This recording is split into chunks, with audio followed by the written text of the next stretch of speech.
Salutare băieți și fete. Aici în Germania luni o să fie o zi liberă, e zi sărbătoare națională. Iar eu și pasagera plănuiserăm să facem un drum mai lung weekendul ăsta prelungit. Numai că atunci când ne-am uitat pe prognoză, ploua peste tot. În Elveția, în Austria, în Italia, oriunde am fi putut să mergem de aici, ploua.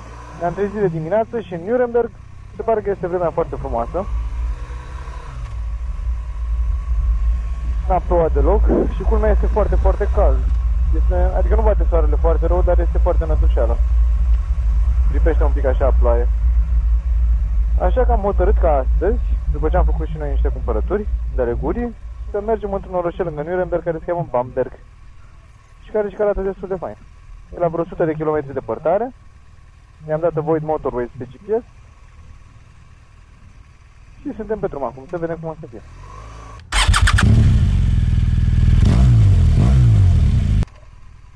Am să încerc să nu mai ridic tonul atunci când vorbesc în microfon, pentru că am pornit și microfonul din pack-ul de Bluetooth ca să capteze sunetul motocicletei și dacă vorbesc prea tare sau dacă ridic tonul în cască, atunci microfonul și microfonul din pack-ul de Bluetooth o să preia vocea și ceea ce spun și o să fie un fel de eco și se aude foarte enervant. Asta mi-a și stricat vlogul de acum 2 zile când filmasem seara, când am fost la aeroport atunci la avioane.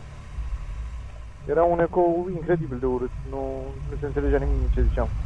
Așa că sper că acum, vorbind un pic mai cumpătat, mai calm, să scap de problema aia.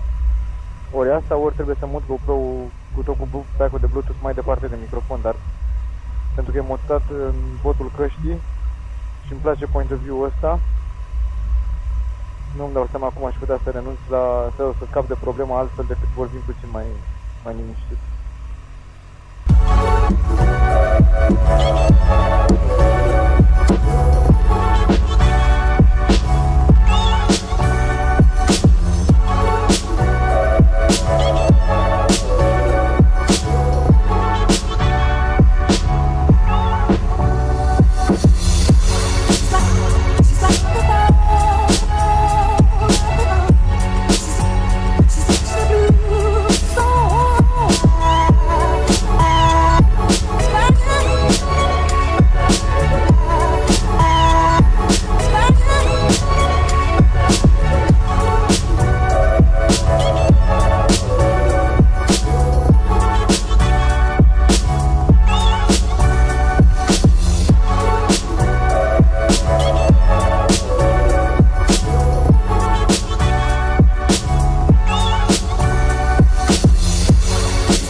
Fabuloasă Bavaria.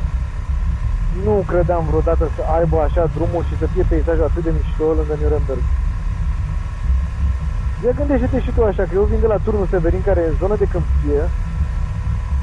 Am stat în București vreo 5 ani, iar pe lângă București nu e nici măcar un deal, nimic. Și să faci drumul ăla până la Ploiești, întins ca în palmă, și după aia vii și dai aici.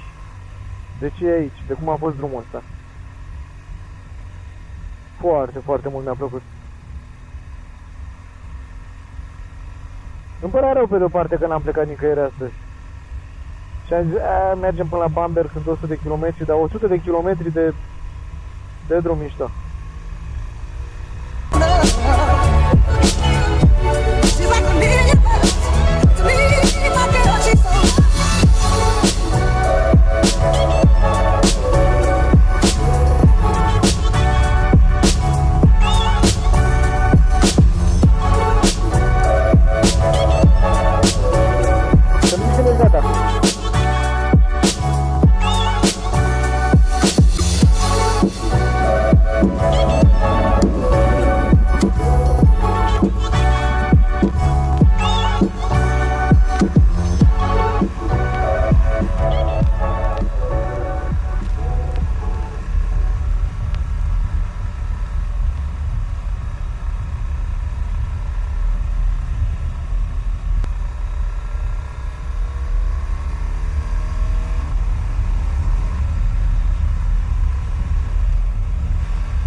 Foarte mișto orășelul.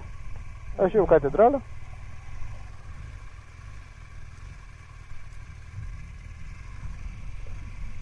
Și că primăria e foarte mișto. Că e pus așa, pe un fel de insuliță. Hai să o vedem.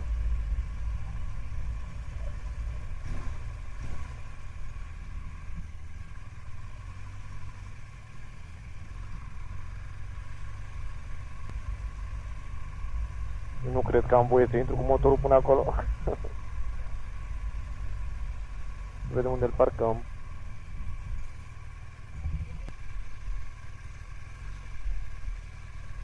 Gata, Jessica, aici rămâi.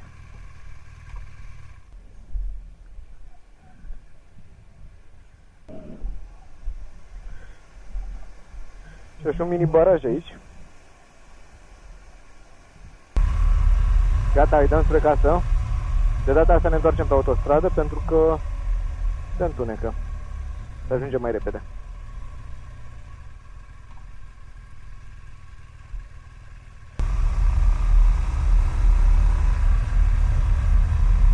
Am văzut că mulți motovlogări, dintre care și Praxis, au făcut câte un filmuleț în legătură cu ce a atras sau de ce motociclismul sau ce înseamnă motociclismul pentru ei. Dacă era să mă întreb asta atunci când am făcut școala de moto, n-aș fi putut să-ți răspund. Simțeam o chemare, știam că o să fie ceva frumos. Știam că o să-mi placă. Dar dacă e să mă întreb astăzi, mai ales acum, azi după drumul ăsta, pot să spun că pentru sentimentul pe care l-am acum, fix în momentul ăsta. De obicei când plec la un drum cu motocicleta, îmi ia destul de mult să mă adaptez la mersul pe motor, la drum. Fac foarte greu tranziția de la ce făceam înainte la a mă concentra să merg pe motocicletă. Ei, și pe undeva, nu știu, nu e ceva palpabil, nu e un moment bine definit în timp când fac tranziția de la ce se întâmpla înainte și de la momentul în care merg și sunt pe motocicletă. Și cred că pentru asta trăiesc, pentru sentimentul de după momentul ăla de tranziție, când ai reușit să te concentrezi, ești tu cu drumul, cu motocicleta și nu mai contează nimic altceva. Poți să zici că e o formă de meditație, poți să zici cum vrei tu, dar cert este că este o treabă foarte, foarte, foarte mișto. Vă mulțumesc că v-ați uitat la vlogul de astăzi. V-am adus cât de mult verde am putut eu în casă. Legal. Mersi, ne vedem data viitoare. Pa, pa!